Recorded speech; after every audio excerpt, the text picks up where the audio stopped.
টি-20 বিশ্বকাপে প্রথমবারের মতো সেমিফাইনালে ওঠার মোক্ষম সুযোগ নষ্ট করল বাংলাদেশ। বরং জেতা ম্যাচ বৃষ্টি আইনে ৮ রানে হেরে সুপার 8-এ জয় ছাড়াই বাড়ি ফিরছে টাইগাররা।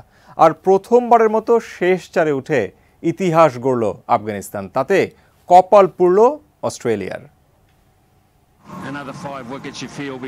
কঠিন সমীকরণে রান চেস করতে নেমেও টি-20 বিশ্বকাপে প্রথমবারের মতো সেমিফাইনালে ওঠার আশা জাগিয়েছিল বাংলাদেশ। কিন্তু টাইগারদের আশার প্রদীপ নিভে যায় ১০ম ওভারের পরেই। ওই ওভারে নূরের ৫টি বলে কোনো রান নিতে পারেননি মাহমুদুল্লাহ। সেমিতে উঠতে ১৯ বলে ৪৩ রানের সমীকরণ উঠে দাঁড়ায় ১৩ বলে ৩৯ রানে।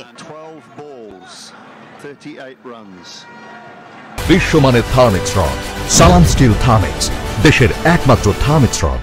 পরের ওভারেই রশিদের ৫ম বলে মাহমুদুল্লাহ আর শেষ বলে ০ রানে আউট রিশাদ হোসেন। স্বপ্নের সমাধি ঘটে তখনই। শেষ চারের টিকিট কাটতে অবশ্য ১২.৫ ওভার পর্যন্ত সুযোগ থাকলেও কোনো ঝামেলা ছাড়া ১২.১ ওভারের মধ্যেই ১১৫ রান টপকে শেষ চারে উঠতে ব্যাটিং শুরু করে বাংলাদেশ।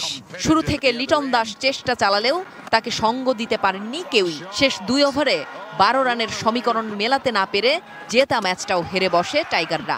এই ম্যাচে বাংলাদেশের প্রাপ্তি বলতে লিটনের রানে ফেরা। ৫৪ রানে অপরাজিত ছিলেন এই ওপেনার। এর আগে রিশাদ, তাসকিন, সাকিব আল হাসানদের দাপুটে বোলিংয়ে নির্ধারিত ওভার শেষে আফগানরা তুলতে পারে মাত্র ১১৫ রান। আফগানিস্তানের হয়ে সর্বোচ্চ ৪৩ রান আসে গুরবাজের ব্যাট থেকে।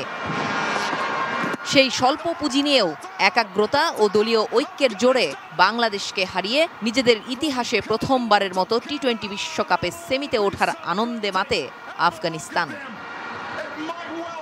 জেনিয়া টিসিম, স্পোর্টস ডেস্ক, 18 নিউজ।